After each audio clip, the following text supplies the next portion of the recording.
Hey everyone, we are doing a Readers Theater Day. This is Readers Theater Day 1. All right, and we are really excited about this for you guys. I don't know about you, but when I was in middle school and high school, I loved doing skits, and it was always really fun for me to be with my classmates and have people really get into it. We just had a really good time, and I don't know if you guys know this, but I went to a really small school, so I ended up graduating with only 15 in my whole class. So I understand what it's like to be with the same 17 to 24 kids every single day, all day. That's what my middle school and high school was like. Okay. And because of that, we got really close, as you're probably noticing in your classrooms too. You guys are building really close relationships, and it definitely gets more of a family feel like that. I love that. So I'm really excited for you guys that you have that opportunity. And one of the ways we're going to take advantage of that is doing a readers theater. And this is a really fun way for us to model getting into character. Okay. So in history, yes, I'm going to relate this very smoothly to social studies. In history, we always try to dive into different time periods, all right? And if you notice that timeline behind me, this is in my classroom, and most of you are unable to see this in person. As you can see, it goes all along the back of my classroom wall, and it's really sweet. It's the entire human history as we know it, really detailed, and you can get it off Amazon yourself.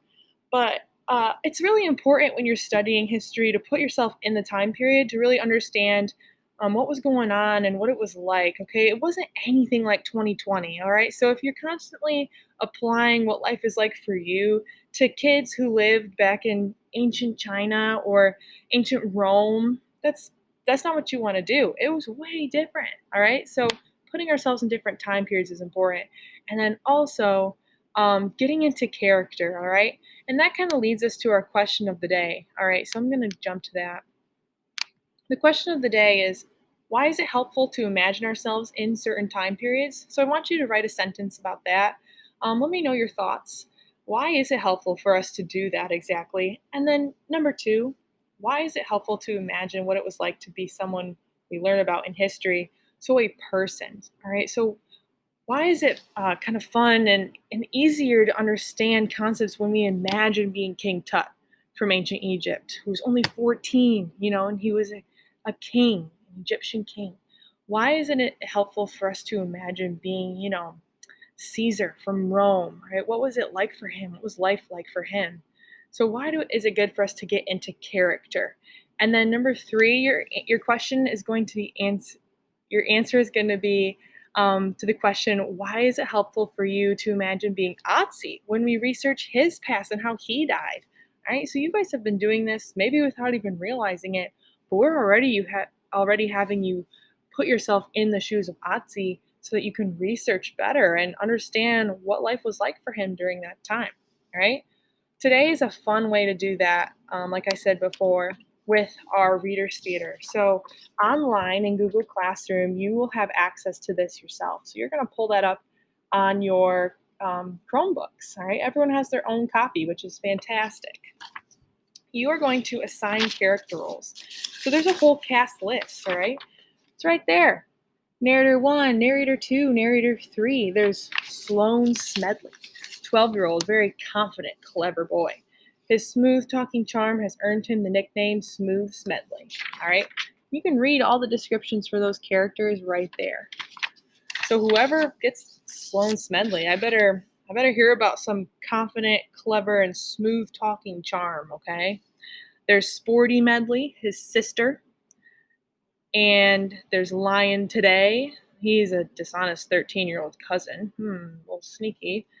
Lies a lot, 13-year-old friend of Lion. There's Miss Polygon, math teacher. She's probably not near as nice as Miss Phillips, or Mr. Terpstra, but all math teachers are great. And sound effects. The sound effects are going to be the rest of the class. And I want you to split up into two groups for sound effects because there's so many sound effects that we'll just go every other, and it's better to divide it up that way. All right, so all the instructions will be given to your teachers so they know exactly what's going on. and you are going to read through the script, all right? This is going to be super fun. I want you to get into character, okay? If you need to pull out a British accent, that's fine with me. Go ahead and pull out a British accent. My British accent needs a lot of work, but I like to use it sometimes, even when I'm shopping at the store. Um, you know what? There's also the Russian pirate, right? I used to be very good at this accent, but now I'm not very good anymore. Sometimes it turns a little Italian, but I'm not really sure what that sounds like either. All right? So you can make it fun. All right? You add your own accents. Get into the character like Miss Prentice does and Miss McCaskey does. Okay? Even Mr. Cheney gets into it sometimes when we're reading stories in ELA. All right? So have fun with it. At the end, you're going to use your mystery question sheet to answer some questions. We'll go over the answers, throw in some jokes, and then you'll do your reflection of the day. All right?